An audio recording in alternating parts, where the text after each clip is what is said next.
Hello everyone, today we'll be learning social science, aka geography. So we're going to be learning about food and farming in South Africa, where I live.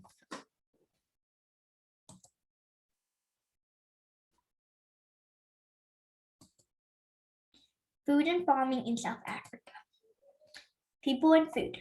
People need to eat food and drink water to stay alive. In South Africa, we eat a wide variety of different food. Some food is special to our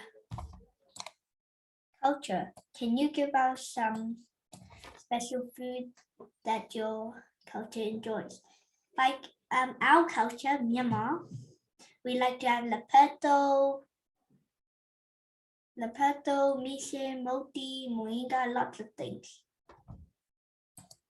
So samosas are Indian and Malay cultures. They have spices and like meat, potato, beans inside of them. I love samosas. Next, we have a putu is an example of a food that comes from African culture. I think I've never tried putu before. I think it looks like pap. Pap is like rice, but it's together. In South Africa, we are lucky enough to be able to share food from other countries. Like in South Africa, we have many religions like Buddhism, Christian, Judaism, Jewish, Islam, many cultures in South Africa. So Indians will eat like curries, rice, the same as Buddhism. Where does our food come from?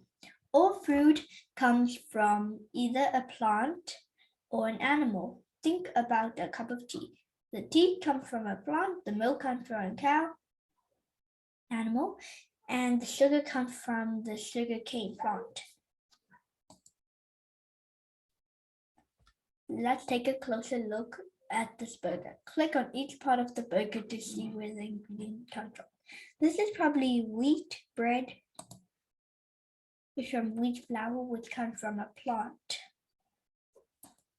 This cheese is made from milk, which comes from an animal.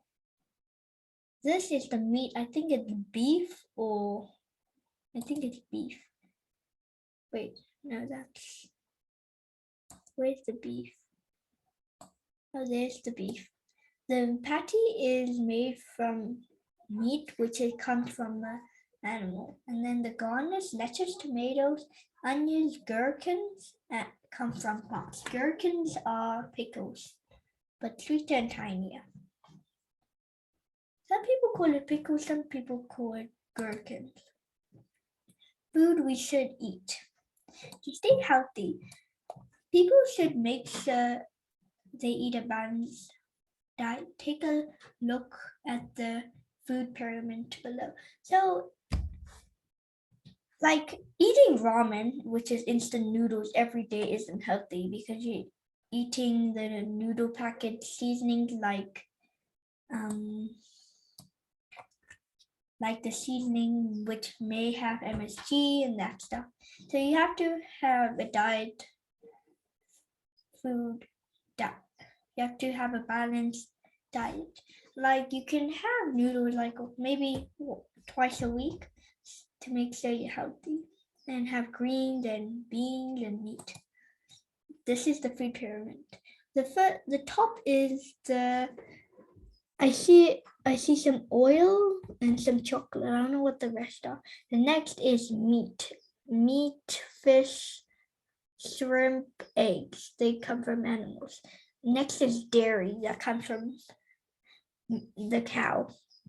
Next is like flour stuff, like pastas made from flour, those stuff.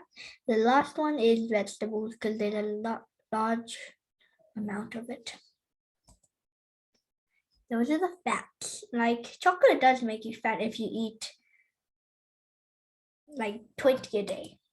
That's protein, dairy, carbohydrates, or things are made from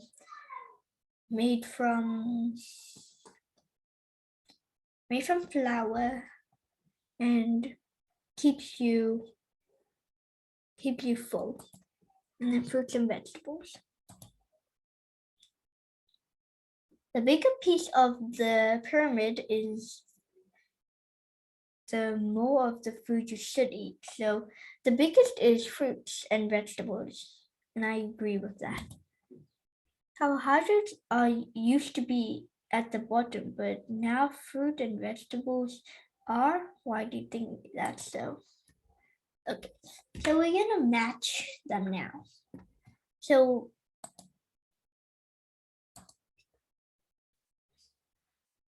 bacon goes to meat, cabbage goes to fruits and vegetables, cereal goes to, I think it's fats. Let's check. No, it's carbohydrates. Butter is,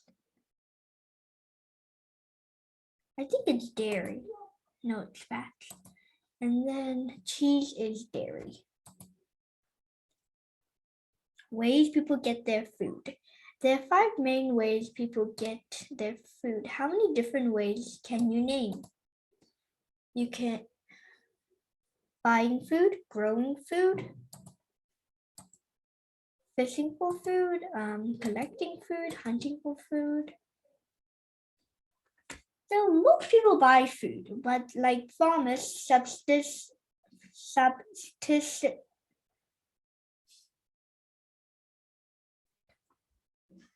some people buy food and some people grow food. So some farmers, not the commercial farmers, the subsistence farmers grows food. But some people still hunt for food, like the people who live in the desert and people who don't live in the city. Think about the following question. How did your family get their food? My family gets them from buying them. Do you think people in the city get their food in a different way to people in rural areas? I think so, because rural areas might hunt for food, grow fish for food, growing food, and collect food. In the city, we buy food. Farming in South Africa. Some people farm only to feed their families. We call it subsistence farming, which is like you don't buy for it. You don't do for anyone. You just grow your own things for your own family, just for you and your family.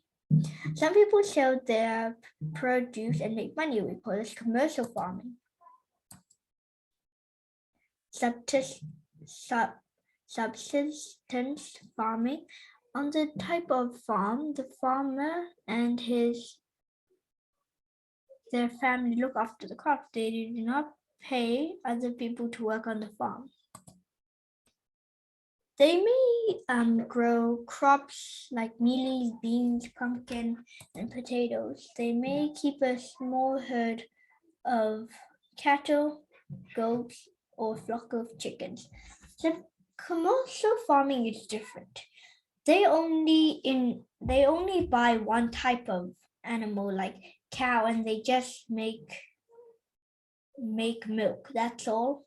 But then, like the subsistence farmers, they have to get a variety of them, because what if they need beef? They can get it from the cow. They need many things. But then from the shops, you just have to go to the milk column to get the milk and that stuff.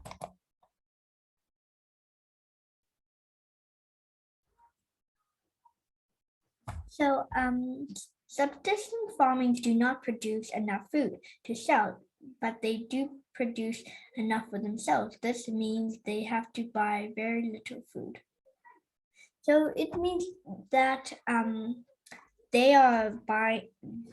they just buy some seeds and help themselves. But commercial farmers, they use tractors, they use machines, they use people.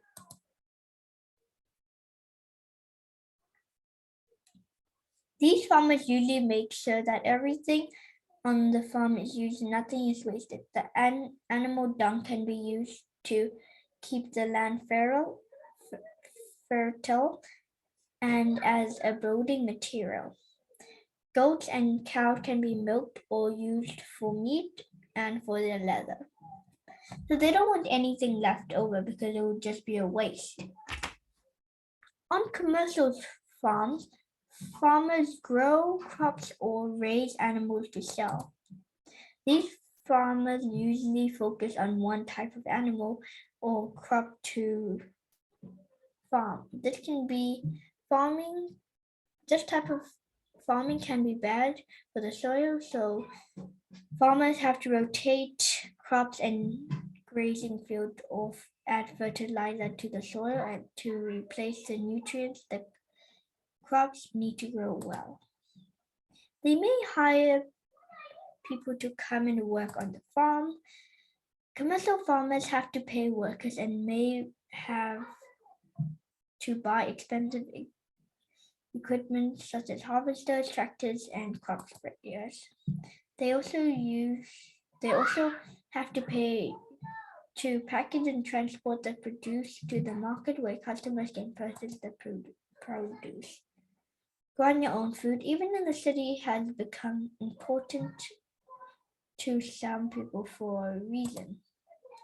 Fresh food can be expensive in the city. Some people are more concerned about eating organic fresh food that does not come in contact with parasite. Growing it yourself means you can control it exactly how it is. People who live and work in cities may be very stressed. It has been proven that looking after plants and growing your own food can help reduce stress. I think that's true because it's like taking care of your like instead of children it's like having a child. You have to feed them, you have to give them water, you have to clean them, you have to make sure nothing goes to them. Same with plants, you have to water them every day, you have to make sure that there's nutrients in the soil, you have to make sure there's no bugs on it. There is not a lot of space in the city home for growing crops, so how do people make it happen? Probably they use their garden. Most houses in the city just grow some fruits and vegetables in their garden. Fruit can be grown in soil above the ground and in containers as simple as buckets in hanging baskets, like these buckets. But in my house, we don't use buckets, we just use our garden. Smaller crops like herbs can be grown on seeds. Bean sprouts just need a glass bottle, some sun, and to be watered to grow. But you have to take care of it really good. If it starts smelling, you better throw it away. It can smell really bad. Instead of having plants that just look good in your garden, you could plant fruit and vegetable plants.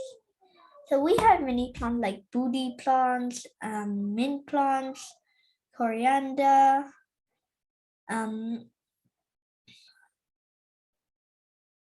we have sweet potato leaves that is almost finished because my rabbits love it.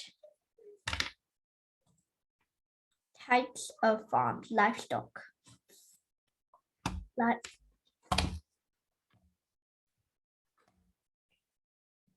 Types of farms, livestock farms. These are farms that will keep animals.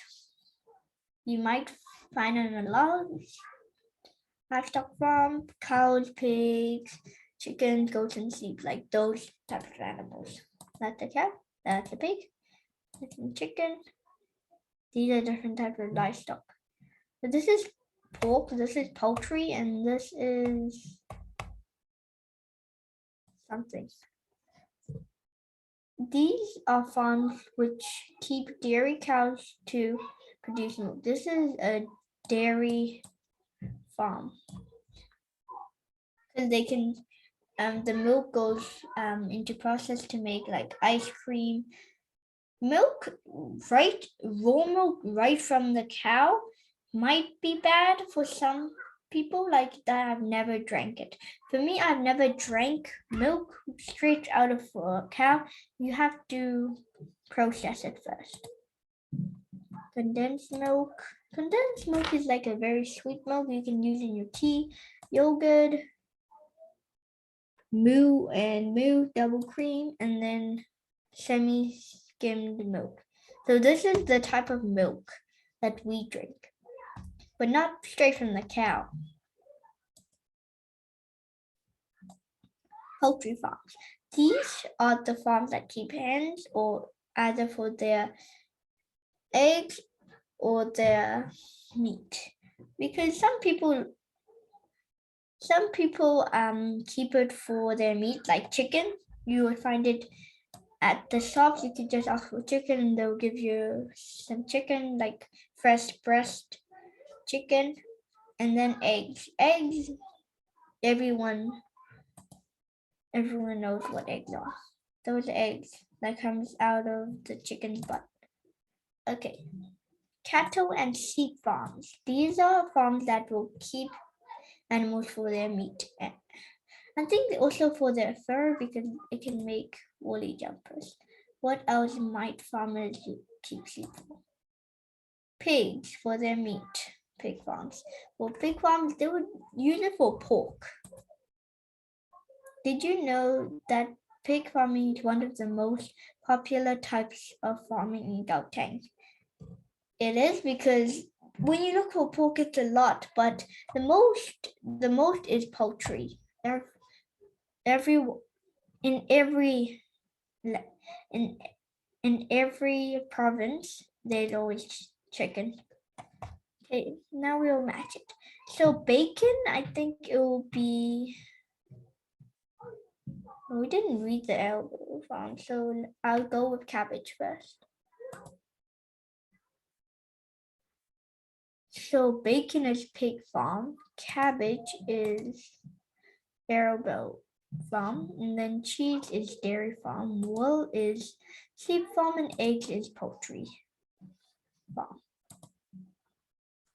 Types of farms. Crop farms. These are farms which grow crops.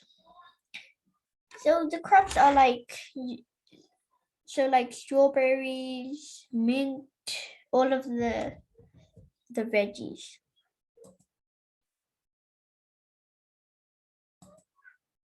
Next is maize. Maize is corn. You can make a mealie meal, like these stuff. Wheat. Wheat in our country is popular because we eat it in South Africa. Almost everyone has a sandwich for breakfast, for lunch. It could either be turkey or pork, not pork, or vegetables or jam or peanut butter. Sugarcane. Sugarcane is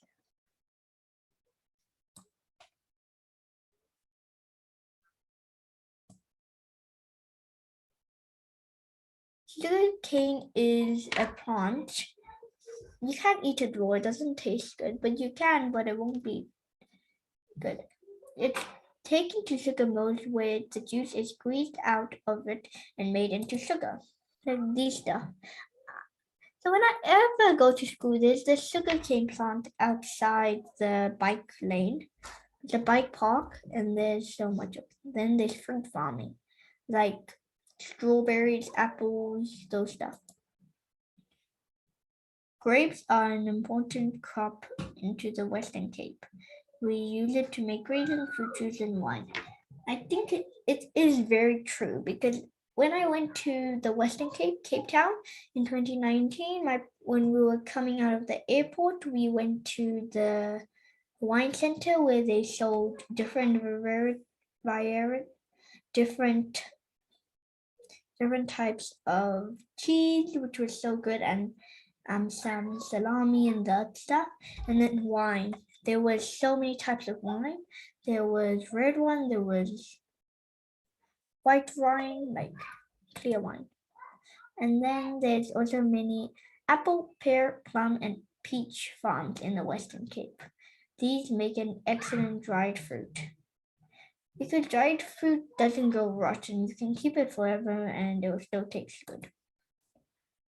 Oranges, apples, guavas, and narchies are grown throughout Mpumalanga. Did you know that narchies are unique to South Africa?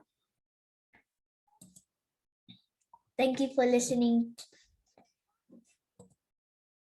Thank you for listening to this video. I hope you enjoyed it. Have a good day for the rest of the day. Thank you.